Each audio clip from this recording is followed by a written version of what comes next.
మన ప్రభువును రక్షకుడైనటువంటి ప్రభు అయిన యేసుక్రీస్తు నామములో మరొకసారి మీ అందరికీ నా యొక్క శుభాభివందనాలు తెలియజేస్తూ ఉన్నాను. ప్రభు మిమ్మల్ని అందరినీ దీవించునుగాక. హల్లెలూయా. చూడండి, మనము స్తుతించి ఆరాధించి సేవిస్తున్నటువంటి దేవుడు ఎటువంటి దేవుడు? మాట్లాడే దేవుడు. Praise the lord. హల్లెలూయా. ఎటువంటి దేవుడు? మాట్లాడే దేవుడు. అయితే లోకంలో మాట్లాడని దేవుళ్ళు కూడా ఉన్నారా లేదా? హల్లెలూయా. అయితే మాట్లాడే దేవుడు అని ఎందుకు అంటున్నామంటే, బైబిలు స్పష్టముగా చెప్తా ఉంది. దేవుడు అనబడినటువంటి వాడు ఏదైనా చేయగలిగిన వాడుగా ఉండాలి. Praise the lord. హల్లెలూయా. మరి ముఖ్యముగా ఏదైనా చేయాలి అంటే మాట్లాడాలి, అంతేనా?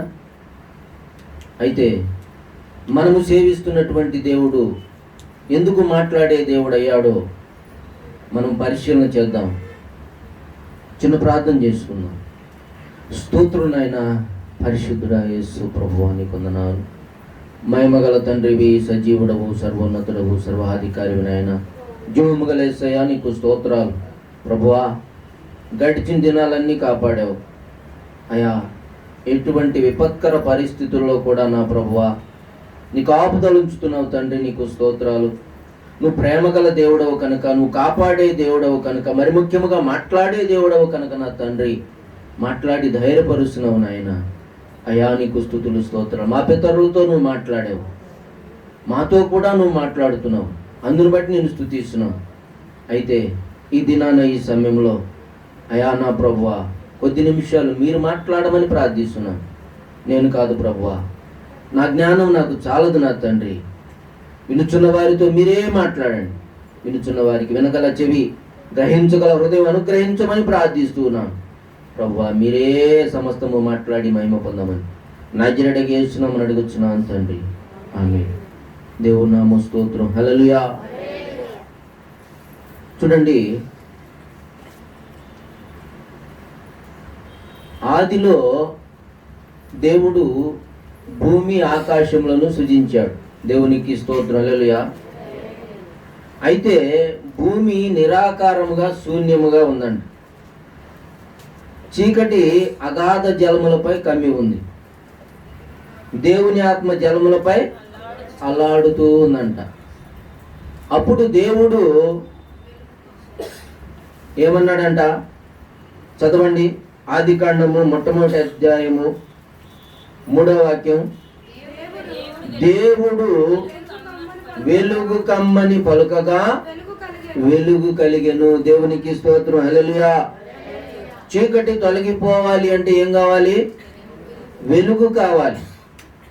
అందుకే దేవుడు వెలుగుతో మొదలుపెట్టాడు. ఎవరితో మాట్లాడుతున్నాడు? సృష్టితో మాట్లాడుతున్నాడు. దేవునికి స్తోత్రం. హల్లెలూయా. ఏ దేవుడు అనుకున్నాం? మాట్లాడే దేవుడు. దేంతో మాట్లాడుతున్నాడు? సృష్టితో మాట్లాడుతున్నాడు. వెలుగు కలుగునుగాక అనగానే వెలుగు కలిగింది. ఆ తరువాత నేల మంటి నుండి నరుని నిర్మించి జీవవాయువును ఊదాడు. అప్పుడు నరుడు జీవాత్మ అయ్యాడు. జీవించటం మొదలుపెట్టాడు, మాట్లాడటం మొదలుపెట్టాడు. దేవునికి స్తోత్రం. హల్లెలూయా. అయితే దేవుడు ఈ రీతిగా చేసి సాటి అయిన సహాయాన్ని కూడా ఏర్పాటు చేశాడు. ఏర్పాటు చేసి వాళ్ళ కోసం ఒక వనాన్ని కూడా ఏర్పాటు చేశాడు. ఫలవృక్షాలతో, పశుపక్షాదులతో, సమస్తముతో అన్నీ ఏర్పాటు చేశాడు. ఒక ఆజ్ఞ ఇచ్చాడు, మీరన్నీ తినండి, కానీ మంచి చెడు తెలివినిచ్చేటువంటి వృక్ష ఫలాలు మాత్రం తినొద్దు. తింటే చచ్చిపోతారు అన్నాడు. అయితే సాతాను వాడి యొక్క కార్యం వాడు చేశాడు. ఆ సమయంలో మరలా దేవుడు మాట్లాడవలసి వస్తుంది. దేవునికి స్తోత్రం, హల్లెలూయా. చూడండి, ఆదికాండం 3వ అధ్యాయము 9వ వాక్యం నుంచి. దేవుడైన యెహోవా ఆదామును పిలిచి, నీవు ఎక్కడ ఉన్నావనెను. అందుకతడు, తోటలో నీ స్వరం విన్నప్పుడు దిగంబరినిగా ఉంటిని కనుక భయపడి దాగుకొంటినెను. చూసారా, ఇప్పుడు ఎవరితో మాట్లాడుతున్నాడు దేవుడు? తాను ఎవరినైతే చేశాడో ఆ నరుడైనటువంటి ఆదాముతో మాట్లాడు. ఎందుకు మాట్లాడుతున్నాడు? తను తప్పు చేశాడు. అలాగే తన బిడ్డలైనటువంటి వారు ఎప్పుడైతే మార్గం తొలగిపోతా ఉన్నారో, ఎప్పుడైతే తప్పు చేస్తూ ఉన్నారో, వాళ్ళని సరిచేయటానికి ఆయా పద్ధతుల ద్వారా, ఆయా విధానాల ద్వారా, లేదంటే స్వరము ద్వారా దేవుడు మాట్లాడతాడు. దేవునికి స్తోత్రం, హల్లెలూయా. అయితే చూడండి, ఈయన సాకులు చెప్తా ఉన్నాడు. ఇదిగో, నువ్వు నాకు ఇచ్చావుగా సహకారిగా, ఏమో తినమంటే నేను తిన్నా, నా తప్పు కాదు అంటున్నాడు. హల్లెలూయా. బళ్ళో పిల్లలు కూడా ఏమంటారు? ఏదో బల్పాలో లేకపోతే రబ్బర్లో ఏదో ఒక దొంగతనం చేస్తే టీచర్కి చెప్తారు, వీడు కాజేసాడండి నేను. వాడేమంటాడు? నేను కాజేయలేదండి, అది పలానోడు చెప్పాడు. వాళ్ళ మీద చెప్తారు, అవునా కాదా? హల్లెలూయా. అది ఎప్పటి నుంచి వచ్చింది? ఆదాం దగ్గర నుంచే వచ్చింది. సాకులు చెప్పటం, తప్పించుకోవాలని చూడటం. దేవునికి స్తోత్రం, హల్లెలూయా. అయితే దేవుడు ఒక్కొక్కరితో మాట్లాడాడు. ఎవరితో మాట్లాడాడు? ఆదాముతో మాట్లాడాడు, అవ్వమ్మతో మాట్లాడాడు, సర్పంతో మాట్లాడాడు. ఎవరికి ఇవ్వాల్సినటువంటి శాపాలు వాళ్ళకి ఇచ్చేశాడు, పనిష్మెంట్ ఇచ్చేశాడు. ఆ కారణాన్ని బట్టే ఏం జరుగుతూ ఉంది? స్త్రీలు మిక్కిలి వేదనతో పిల్లలను కంటా ఉన్నారు. ఆ కార్యాన్ని బట్టే మరి మనుషులు కష్టపడి చెమట చిందించి ఎందుకు సేద్యం చేస్తూ ఉన్నారు? ఆదాం చేసిన పనిని బట్టే. దేవునికి స్తోత్రం, హల్లెలూయా. సరే, ఇదంతా అయిపోయిన తర్వాత ఇక దేవుడు ఏనాడో చెప్పాడు కదా, మీరు ఫలించి అభివృద్ధి పొంది విస్తరించి భూమిని నిండించండి అన్నాడు కదా. ఇక వీళ్ళు మొదలు పెట్టారు. దేవునికి స్తోత్రం, హల్లెలూయా.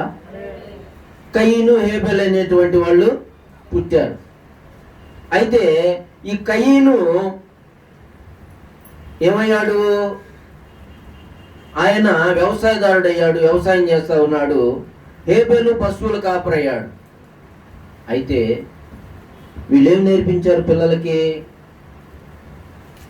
దేవునివి దేవునికి ఇవ్వాలి, ప్రథమ ఫలము దేవునికి ఇవ్వాలి. దేవునికి స్తోత్రం, హల్లెలూయా. అది కూడా శ్రేష్టమైంది ఇవ్వాలి అని చెప్పారు. ఆ మాట హేబెల్ తీసుకున్నాడు, కానీ కయీను తీసుకోలేకపోయాడు. అయితే శ్రేష్టమైనటువంటి ఫలాన్ని ఇచ్చినటువంటి హేబెలు అర్పణను దేవుడు అంగీకరించాడు, కయీను అర్పణను దేవుడు అంగీకరించాల. అందుకని తమ్ముడి మీద అన్నకి కోపం వచ్చింది. ఒంటరిగా ఉన్నప్పుడు మీద పడి చంపేశాడంట.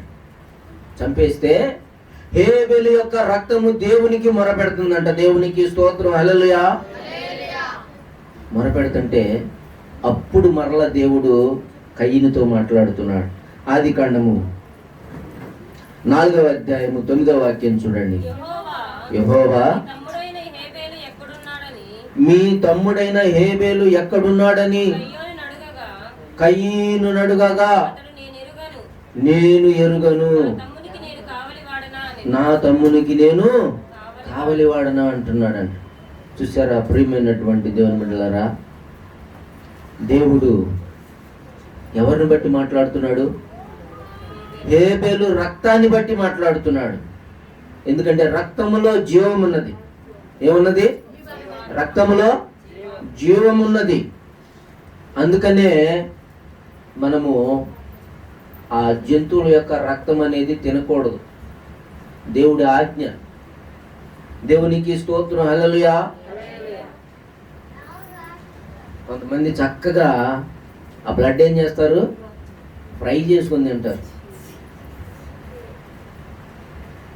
కానీ దేవుడు అది తినకూడదు అని చెప్తున్నాడు.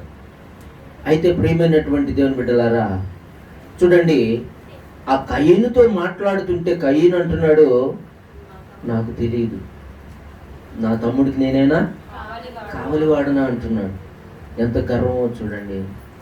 అందుకని కయీను కూడా దేవుడు శపించేసి, నువ్వు దేశ దిమ్మరమైపోతావన్నాడు. ప్రియమైనటువంటి దేవుని బిడ్డలారా, గమనించండి, ఆయా సందర్భాలను బట్టి దేవుడు మాట్లాడవలసి వచ్చింది. అయితే అదంతా అయిపోయిన తర్వాత దేవుడు ఆదికాండములో ఒక వ్యక్తితో మాట్లాడుతూ ఉన్నాడు. ఆదికాండము 12వ అధ్యాయము మొట్టమొదటి వాక్యం, యెహోవా నీవు లేచి నీ దేశము నుండి, నీ బంధువుల యొద్ద నుండి, నీ తండ్రి ఇంటి నుండి బయలుదేరి నేను నీకు చూపించు దేశమునకు వెళ్ళుము. నిన్ను గొప్ప జనముగా చేసి నిన్ను ఆశీర్వదించి నీ నామమును గొప్ప చేయుదును. నీవు ఆశీర్వాదముగా ఉందువు. నిన్ను ఆశీర్వదించు వారిని ఆశీర్వదించెదను, నిన్ను దూషించు వారిని శపించెదను. భూమి యొక్క సమస్త వంశములు నీయందు ఆశీర్వదింపబడునని అబ్రహాముతో అనగా. దేవునికి స్తోత్రం, హల్లెలూయా. చూడండి ప్రియమైనటువంటి దేవుని బిడ్డలారా, అబ్రహాము యొక్క ఆ భక్తిని, ఆ విధేయతను దేవుడు చూచి, అబ్రహాము మొదట ఆయన పేరు అబ్రాము. ఏంటది? అబ్రాము. అయితే దేవుడు ఆ సమయంలో పిలిచాడు. అప్పట్లో వాళ్ళ యొక్క వృత్తి ఏమిటంటే బొమ్మలు అమ్ముకునేటువంటి వృత్తి వాళ్ళది. ఆ అబ్రహాము యొక్క తండ్రి అబ్రహాముగా మార్చబడక మునుపు ఆ తండ్రి ఇంటిలో ఉన్నప్పుడు ఆ తండ్రి బొమ్మలు చేసి, అవి ఏ బొమ్మలు? మాట్లాడని దేవుళ్ళు, అమ్ముకునేవాళ్ళని. కానీ మన దేవుడు మాట్లాడే దేవుడవు నీవు, మాట్లాడని రాయివి చెట్టువు నీవు కావు, మాట్లాడని రాయివి చెట్టువు నీవు కావు, మాట్లాడే దేవుడవు నీవు, మాట్లాడే దేవుడవు నీవు. యేసయ్యా యేసయ్యా యేసయ్యా యేసయ్యా యేసయ్యా యేసయ్యా యేసయ్యా మాట్లాడే దేవుడవు నీవు, మాట్లాడని రాయిని చెట్టువు నీవు కావు, మాట్లాడని రాయిని చెట్టువు నీవు కావు, మాట్లాడే దేవుడవు నీవు. హల్లెలూయా. ఏ దేవుడు? మాట్లాడే దేవుడు. మరి అబ్రాము తండ్రి ఏమమ్ముతా ఉన్నాడు? మాట్లాడని దేవుళ్ళను రూపాలుగా చేసి అమ్ముతా ఉన్నాడు. అంతేకాకుండా ఒక ఆటంకంగా ఉంటూ ఉన్నాడు. ఈ అబ్రాహాము దేవుని వైపు తిరగటానికి తండ్రి ఆటంకంగా ఉంటూ ఉన్నాడు. అందువల్ల దేవుడు ఏం చేశాడంటే ఆయన కాలం ముగించాడు. ప్రైజ్ ది లార్డ్, హల్లెలూయా. ఎప్పుడైతే దేవుడు ఆ అబ్రహాము తండ్రిని పిలుచుకున్నాడో ఇక అబ్రహాంకి లైన్ క్లియర్ అయిపోయింది. ఇక అబ్రహాముతో దేవుడు మాట్లాడుతున్నాడు, నువ్వు లేచి నీ తండ్రి ఇంటి నుండి, నీ దేశం నుండి, నీ యొక్క సొంత ఇంటి నుండి, సమస్తం నుంచి కూడా విడిచిపెట్టి నేను చూపించే దేశానికి నువ్వు వెళ్ళు. దేవునికి స్తోత్రం, హల్లెలూయా. నేను నిన్ను ఆశీర్వదిస్తాను అని వాగ్దానం చేశాడు. అయితే అబ్రాహాముగా మార్చబడక మునుపు దేవుని మాటకు లోబడి ఆయన ఎక్కడికి వెళ్ళమంటే అక్కడికి వెళ్ళిన కారణాన్ని బట్టి దేవుడు వాగ్దానము చేసిన దేవుడు నమ్మదగిన దేవుడు కనుక అబ్రాహాముగా ఆశీర్వదించాడు. దేవునికి స్తోత్రం, హల్లెలూయా. తండ్రి ఇంటి నుండి పిల్లచితివి, అబ్రాహామును ఆశీర్వదించితివి. అబ్రాహాముగా మారితివి, తండ్రి ఇంటి నుండి పిల్లచితివి, అబ్రాహామును ఆశీర్వదించితివి.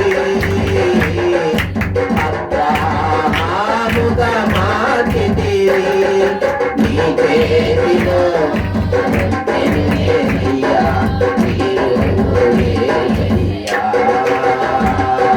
నీ చేతిలో రొట్టెనునేనయ్యా, నీరు యేసయ్యా, నీరు యేసయ్యా. ఆశీర్వదించు యేసయ్యా, నీరు యేసయ్యా.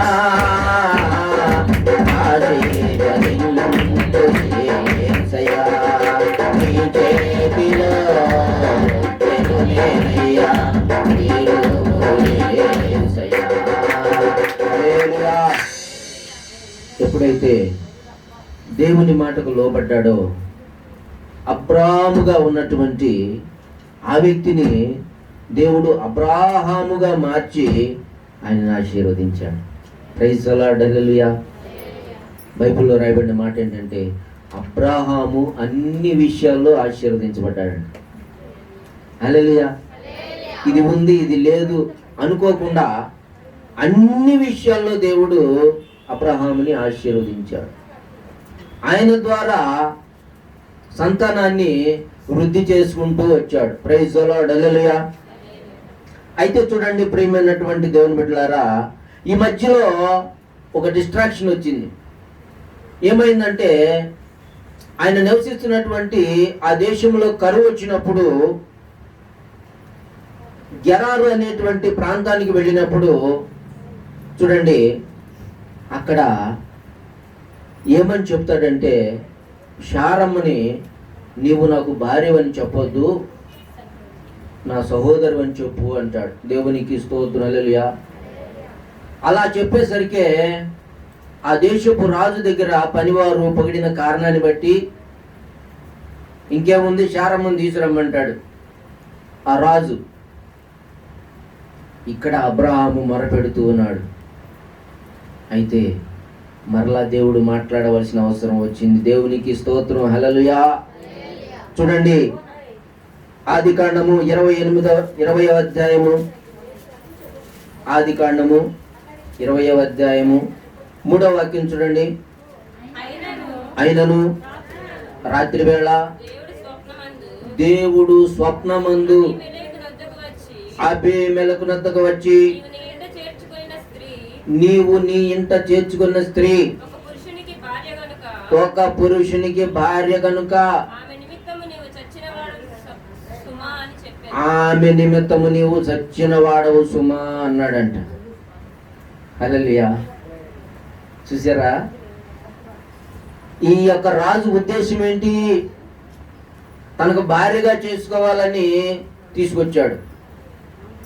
అయితే అబ్రహాము యొక్క నీతిని బట్టి, ఆయనకున్నటువంటి భక్తిని బట్టి, విశ్వాసాన్ని బట్టి, విధేయతను బట్టి అబ్రహాము దేవుడికి మొరపెడుతూ ఉన్నప్పుడు దేవుడు ఎవరి నిమిత్తం? అబ్రహాము నిమిత్తం తన భార్యను కాపాడటం కోసం రాజుతోనే ఎలా మాట్లాడుతున్నాడు? కళ ద్వారా మాట్లాడుతున్నాడు. ప్రైజ్ ది లార్డ్, హల్లెలూయా. ఏమంటున్నాడు? ఇదిగో నువ్వు చేర్చుకున్న స్త్రీ ఒకనికి భార్య, చెయ్యేసావంటే చస్తావన్నాడు. ప్రైజ్ ది లార్డ్, హల్లెలూయా. ఇంకంతే, గడగడగడ వణికిపోతున్నాడు ఆ రాజు, అబీమెలెకు రాజు. ఎందుకు ఈ పని చేశావు నువ్వు? తప్పు జరిగిపోయేది కదా అని చెప్పి ఆమెను బట్టి ఆ అబీమెలెకు అన్నీ కూడా ఇచ్చి పంపుతాడు. దేవునికి స్తోత్రం, హల్లెలూయా. ప్రియమైనటువంటి దేవుని బిడ్డలారా, అయితే ఇక్కడ ఈ రీతిగా దేవుని యొక్క ఆశీర్వాదము అబ్రహాం పొందుకోవడం జరిగింది. అయితే ఇంకొక ఆయన ఉన్నాడు, ఆయన పేరు మోసగాడు. ఏంటది? యాకోబు. యాకోబు అంటే మోసగాడు. తండ్రిని మోసం చేశాడు, అన్నయ్యని మోసం చేశాడు. భయంతో చంపేస్తాడేమోనని ఎక్కడికి వెళ్తున్నాడు?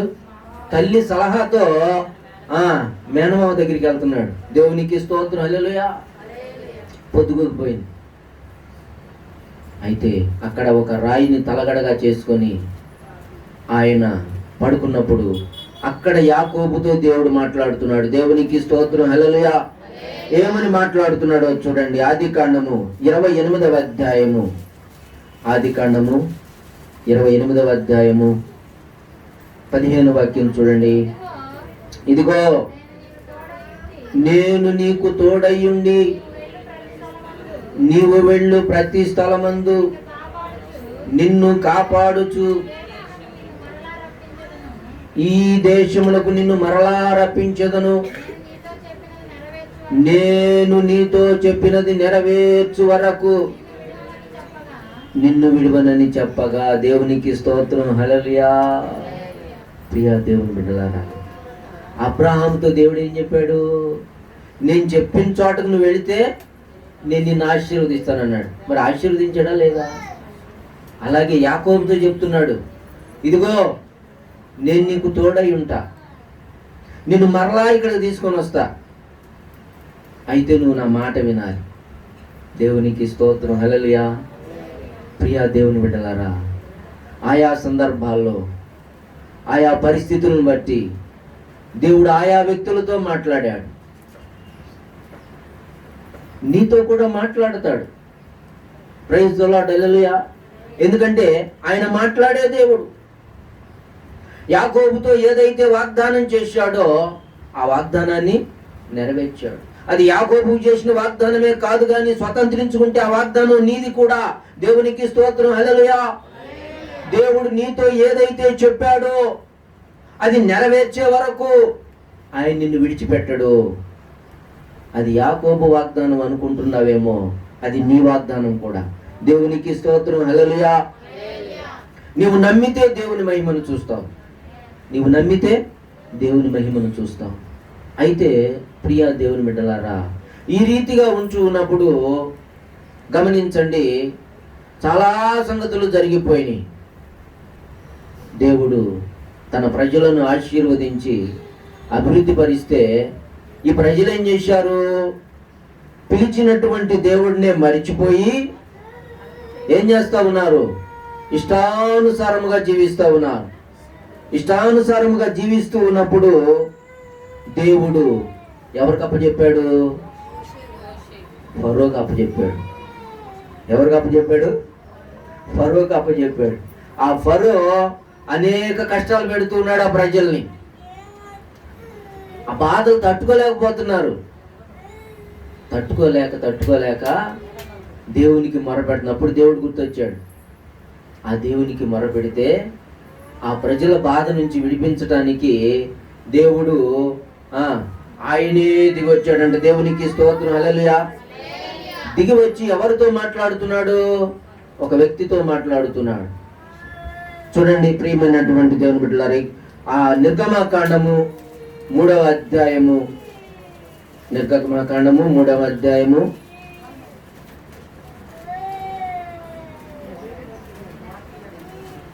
5 నిర్గమకాండము 3వ అధ్యాయము 4వ వాక్యం చదవండి.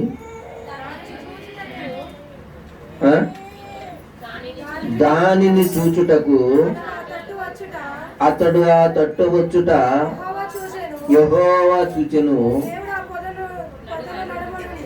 దేవుడు ఆ పొదల నడుమ నుండి మోషే మోషే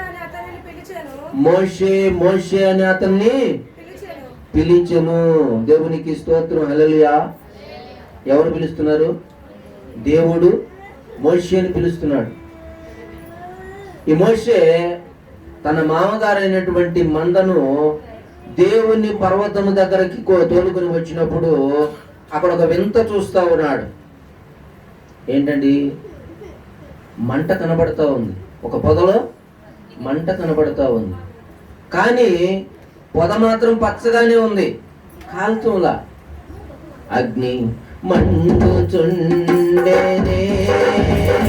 పొద కాలిపోలేదుగా, అగ్ని మండుచుండేనే పొద కాలిపోలేదుగా, ఆదిలో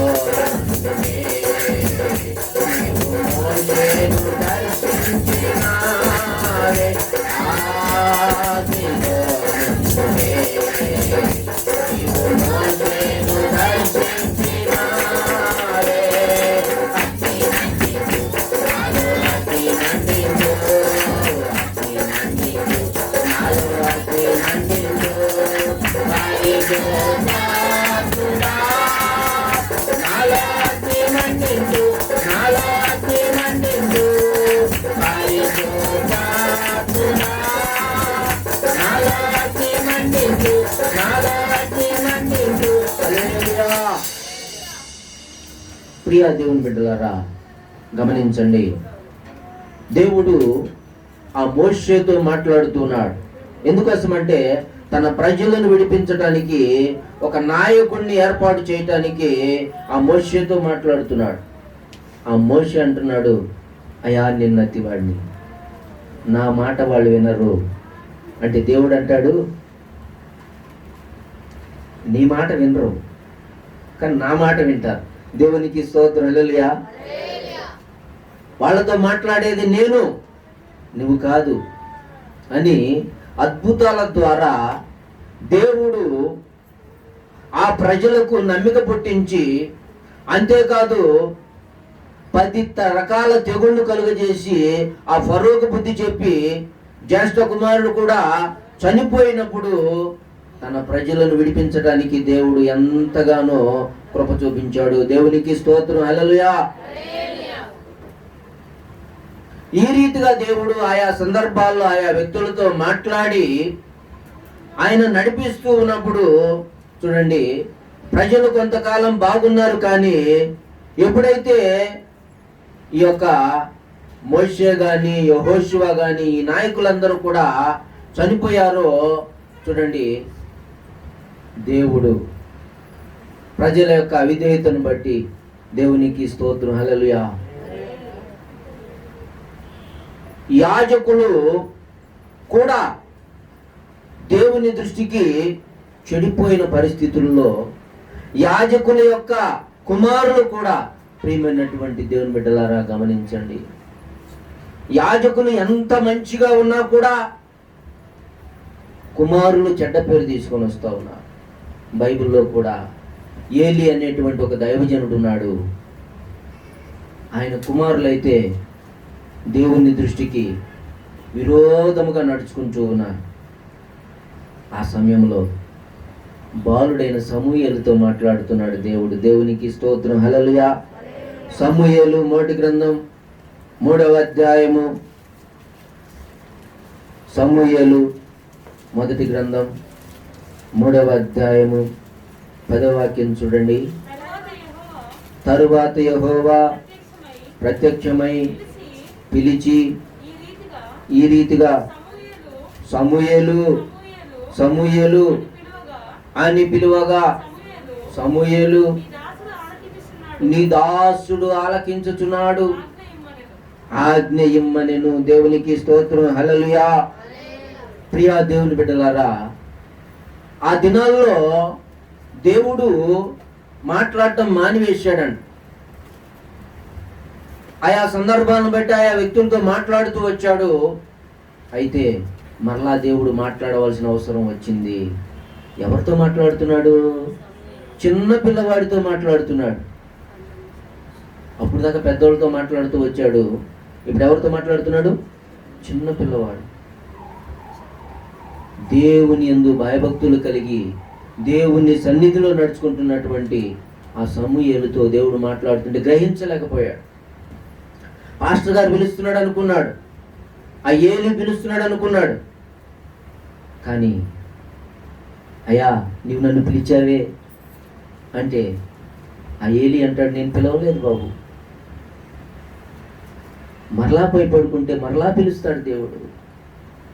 అప్పుడు గ్రహిస్తాడు ఆ ఏలి, దేవుడు పిలుస్తున్నాడు ఈ బాలుడిని అని చెప్పి అంటాడు కదా. ఈసారి కనుక పిలిస్తే చిత్తము నేనున్నాను అని చెప్పమంటాడు. దేవునికి స్తోత్రం, హల్లెలూయా. ఎప్పుడైనా కూడా దేవుడు రెండు సార్లు పిలవటం నేను గమనించాను బైబిల్లో. మీరు గమనించారో లేదో, అక్కడ ఏమన్నాడు? మోషే మోషే అన్నాడు. ఇక్కడ ఏమంటున్నాడు? సమూయేలు సమూయేలు అంటున్నాడు. అది దేవుని స్వరం. దేవునికి స్తోత్రం, హల్లెలూయా. ఇంకా చాలా దృష్టాంతాలు ఉన్నాయి బైబిల్లో. దేవుడు పిలిచేటువంటి విధానం మారదు, ఆయన మారడు. దేవునికి స్తోత్రం, హల్లెలూయా. ఎన్ని కాలాలు వెళ్ళిపోయినా, ఎన్ని పరిస్థితులు ఎదురైనా, ఏదైనా కూడా దేవునికి స్తోత్రం, హల్లెలూయా. ప్రియమైనటువంటి దేవుని బిడ్డలారా, గమనించండి. పాస్టర్ గారిని కూడా బ్లెస్సీ అని పిలిచాడు. అప్పటి వరకు కూడా పాస్టర్ గారి పేరు వినత. ఆ పేరేంటో తెలియదు అసలు.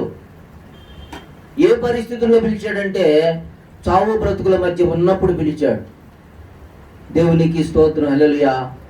ప్రియమైనటువంటి దేవుని బిడ్డలారా, ఎప్పుడైతే సమూయేలు అని పిలిచాడో, చిత్తము నేనున్నాను అన్నప్పుడు దేవుడు సమూయేలుతో మాట్లాడి సమూయేలుని గొప్ప ప్రవక్తగా చేశాడు. ప్రైజ్ ది లార్డ్, హల్లెలూయా. సమూయేలు అవునంటే అవును, కాదంటే కాదు. సమూయేలు వస్తున్నాడంటే భయపడిపోయేవాళ్ళంట. ఆ దినాల్లో దేవుని మాట అంటే సమూయేలు ద్వారా వచ్చేదే. ప్రైజ్ ది లార్డ్, హల్లెలూయా. ఇక అప్పటి నుంచి కూడా దేవుడు ఏం చేస్తున్నాడంటే ప్రవక్తల ద్వారా దేవుడు మాట్లాడటం మొదలు పెట్టాడు. ప్రైజ్ ది లార్డ్, హల్లెలూయా. ప్రవక్తల ద్వారా మాట్లాడుతున్నాడు. ఆ హిజ్కియా రాజుతో కూడా యెషయా ప్రవక్త ద్వారా మాట్లాడాడు.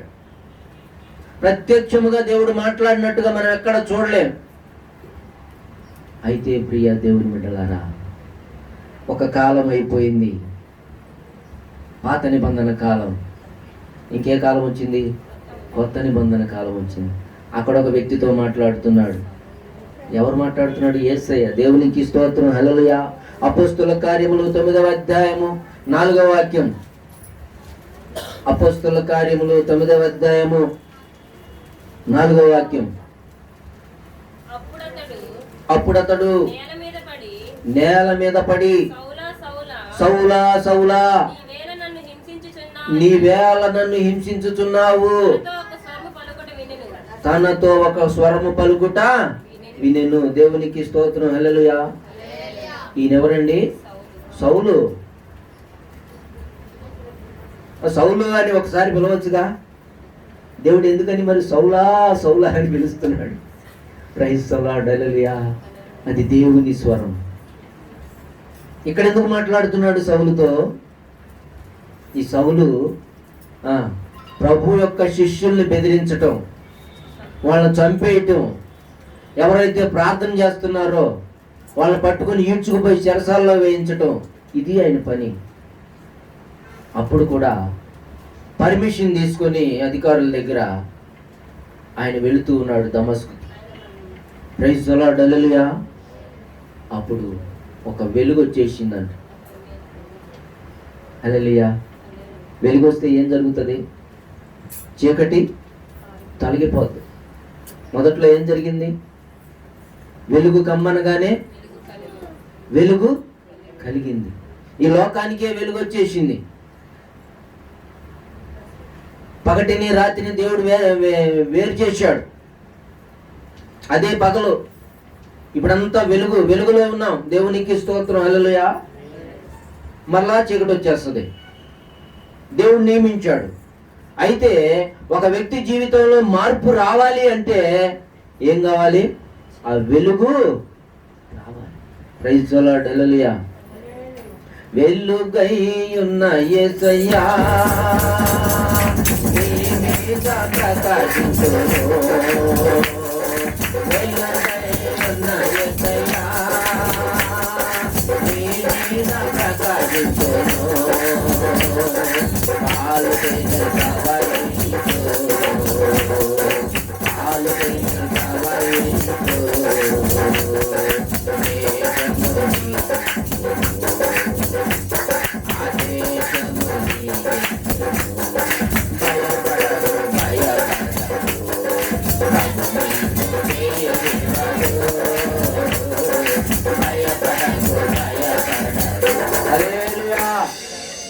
ప్రియా దేవుని బిడ్డ, నీ మీద వెలుగు ప్రకాశిస్తే నీకు ఒక మిరకిల్ జరుగుతుంది. ప్రైజ్ ది లార్డ్, హల్లెలూయా. ఈ సౌలు మీదకి దేవుని వెలుగు వచ్చేసింది. గుర్రం మీద నుంచి పడిపోయాడు. కళ్ళు పోయినాయి. ఏమంటారు? వీడికి గర్వంతో కళ్ళు పొరలగమ్మిని అంటారు. ఆ పొరలు రాలిపోయినాయి. ఎప్పుడైతే ఆ పొరలు రాలిపోయినాయో 3 దినాలు ఉపవాసం ఉన్న పిమ్మట సౌలు పౌలుగా మార్చబడ్డాడు. ప్రైజ్ ది లార్డ్, హల్లెలూయా. ఎవరినైతే బెదిరిస్తూ ఉన్నాడో వాళ్ళకు పరిచర్య చేస్తా ఉన్నాడు. వాళ్ళకి మంచి మాటలు చెప్తా ఉన్నాడు. యేసే దేవుడు అని చెప్తా ఉన్నాడు. దేవుని కొరకు అనేక శ్రమలు అనుభవించాడు. అనేక పత్రికలు రాశాడు. అనేకులకు మాదిరిగా ఉన్నాడు. దేవునికి స్తోత్రం, హల్లెలూయా. ఆయన మహిమ ద్వారా అనేకులకు విడుదలిచ్చాడు. అద్భుతాలు చేశాడు. నడికట్టుకు తగిలినటువంటి ఆ రోగాలు, ఆయన నడికట్టు ఎవరైతే ముట్టుకున్నారో వాళ్ళకి కూడా స్వస్థత కలిగిందంట. అటువంటి గొప్ప పరిచర్య చేశాడు పౌలు. ప్రియా దేవుని బిడ్డలారా, గమనించండి. సౌలు అంటే పెద్దవాడు, పౌలు అంటే చిన్నవాడు. పెద్దవాళ్ళుగా ఉన్న వాళ్ళని, అంటే గర్వముతో విర్రవీగే వాళ్ళని ఏం చేస్తాడు? దేవుడు కిందకి దించుతాడంట. ప్రైజ్ ది లార్డ్, హల్లెలూయా. నాకెవ్వరు ఎదురు లేదు అనుకుంటున్నావేమో, ఒక ఆయన ఉన్నాడు. నిన్ను దించేవాడు ఒక ఆయన ఉన్నాడు. ప్రైజ్ ది లార్డ్, హల్లెలూయా. ప్రియా దేవుని బిడ్డలారా, అయితే చూడండి, ఆయా సందర్భాల్లో ఆయా వ్యక్తుల ద్వారా ఆయా పరిస్థితుల ద్వారా దేవుడు మాట్లాడుతూ వచ్చాడు. అందుకే ఆయన ఏ దేవుడు? మాట్లాడే దేవుడు. అయితే ఇక్కడ ఎవరితో మాట్లాడుతున్నాడు? మొదట ఎవరితో మాట్లాడాడు? సృష్టితో మాట్లాడాడు. మరలా మాట్లాడుతున్నాడు. దేవునికి స్తోత్రం, హల్లెలూయా. ఎందుకు మాట్లాడుతున్నాడు? యెషయా గ్రంథం మొట్టమొదటి అధ్యాయం, యెషయా గ్రంథం మొట్టమొదటి అధ్యాయము 2వ వాక్యం చూడండి. యెహోవా మాట్లాడుచున్నాడు. ఆకాశమా ఆలకించుము, భూమి చెవియొగ్గుము. నేను పిల్లలను పెంచి గొప్పవానిగా చేసి తిని గాని వారు నా మీద తిరగబడి ఉన్నారు. ఎవరితో మాట్లాడుతున్నాడు? ఆకాశముతో భూమితో మాట్లాడుతున్నాడంట. వింటదా ఆకాశం? ఏమండి, భూమి వింటదా? ఎందుకెందు? చేసింది అయినేగా. దేవునికి స్తోత్రం, హల్లెలూయా. ఒక మనిషి చేసినటువంటి రోబట్టే మనిషి మాట ఏంటంటే, ఈ సృష్టిని చేసినటువంటి సృష్టి దేవుడి మాట వినదా? దేవునికి స్తోత్రం, హల్లెలూయా. ఎందుకంటే ఆకాశమును భూమిని సాక్షులుగా పెడుతున్నాడంట దేవుడు. ప్రజలు వినటం లేదు. అందుకని ఆకాశము భూమి, ఆకాశానికి ఆజ్ఞ ఇచ్చినప్పుడు ఏమైంది? జలప్రళయం వచ్చిందా రాలేదా? మొత్తం అంతా నశించిపోలేదా? ఆకాశం దేవుడి మాట విందా వినలేదా? దేవునికి స్తోత్రం, హల్లెలూయా. ఇప్పుడు కూడా వింటది. ఎప్పుడు వర్షం కురవమంటే అది కురుస్తుంది అంతే. ఎప్పుడు ఆగిపోమంటే అప్పుడు ఆగిపోద్ది. భూమి కూడా మా దేవుని మాట వింటది. భూకంపం రావాలంటే వచ్చేస్తుంది అంతే. దేవునికి స్తోత్రం, హల్లెలూయా.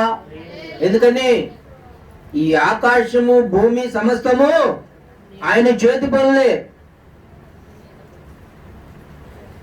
ఆకాశ గగనాలను నీ జ్ఞానతో కొలిచితివి, ఆకాశ గగనాలను నీ జ్ఞానతో కొలిచితివి, శూన్యములో ఈ భూమిని వేలాడదీసిన నా యేసయ్యా,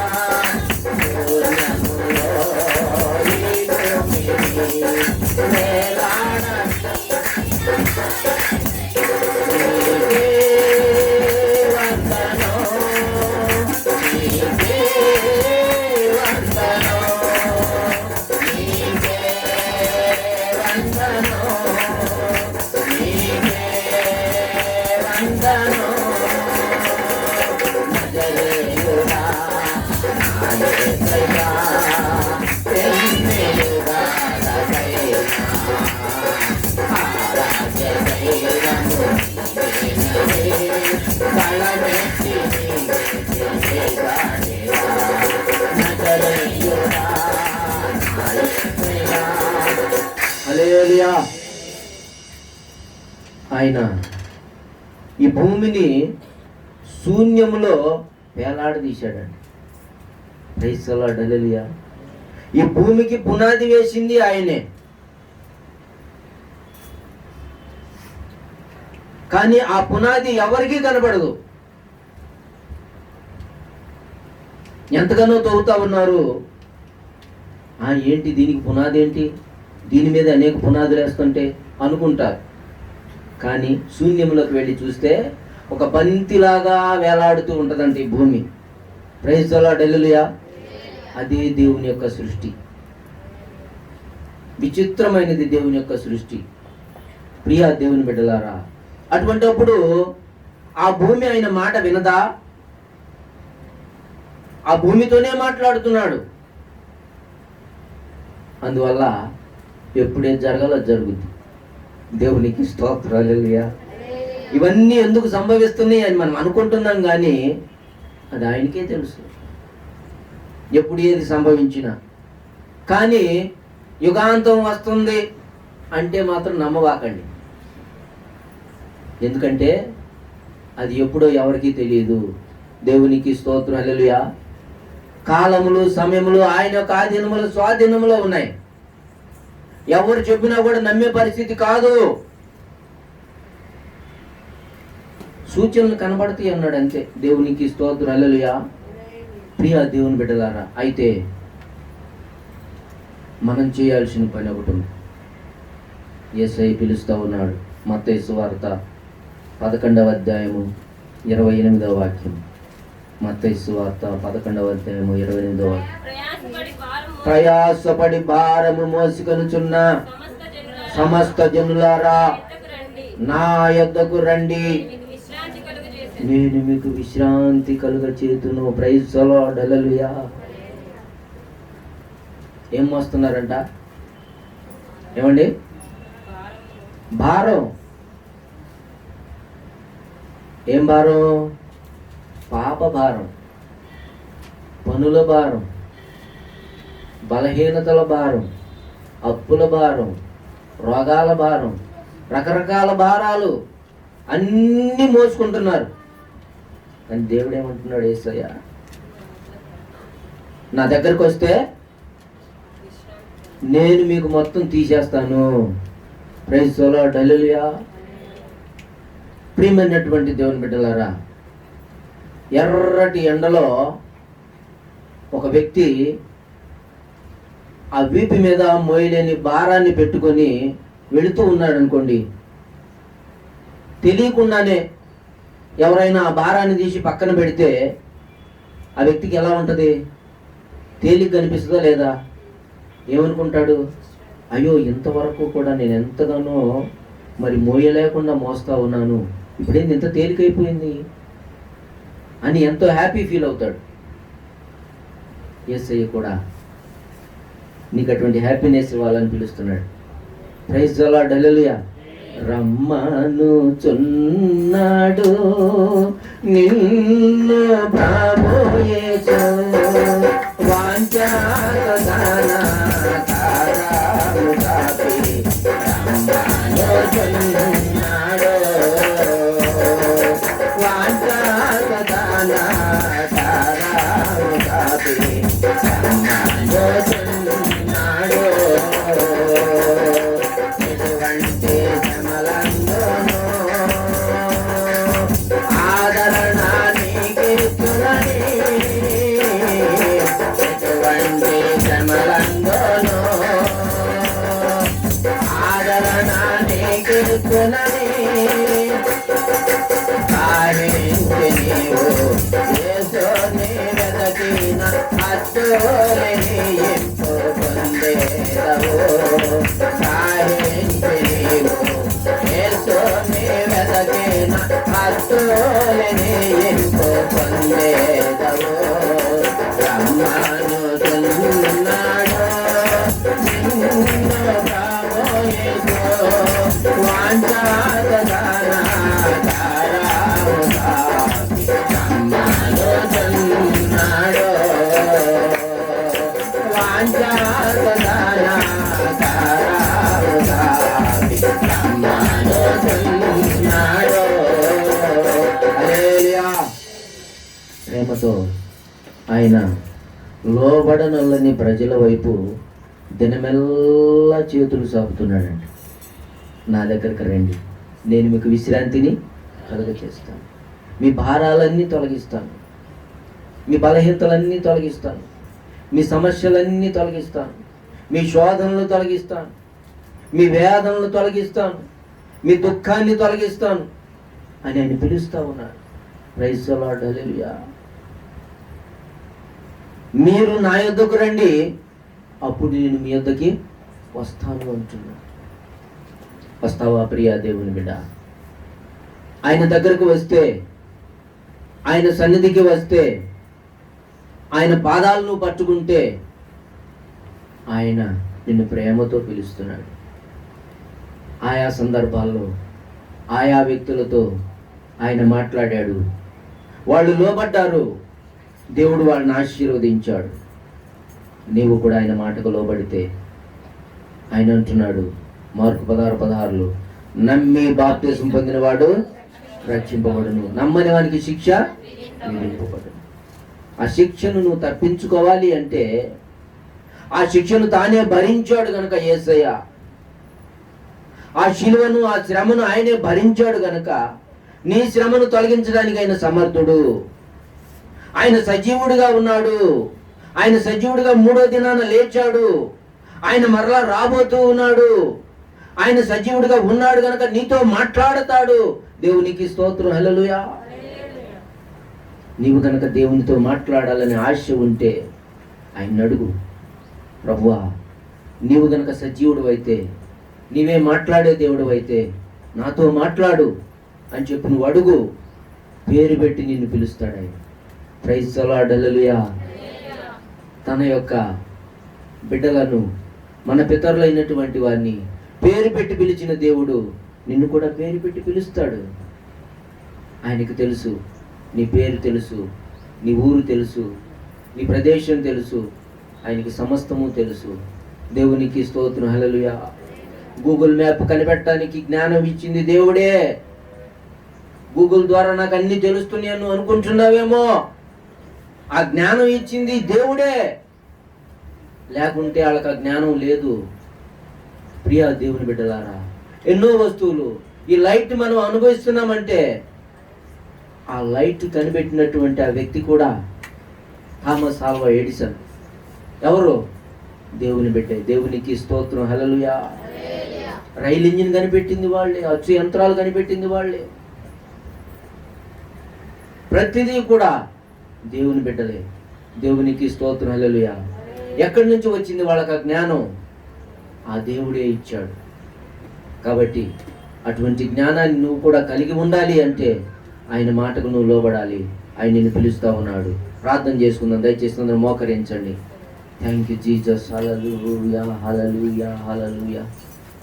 ఆయన మనతో మాట్లాడే దేవుడు. ఆయన సజీవుడు.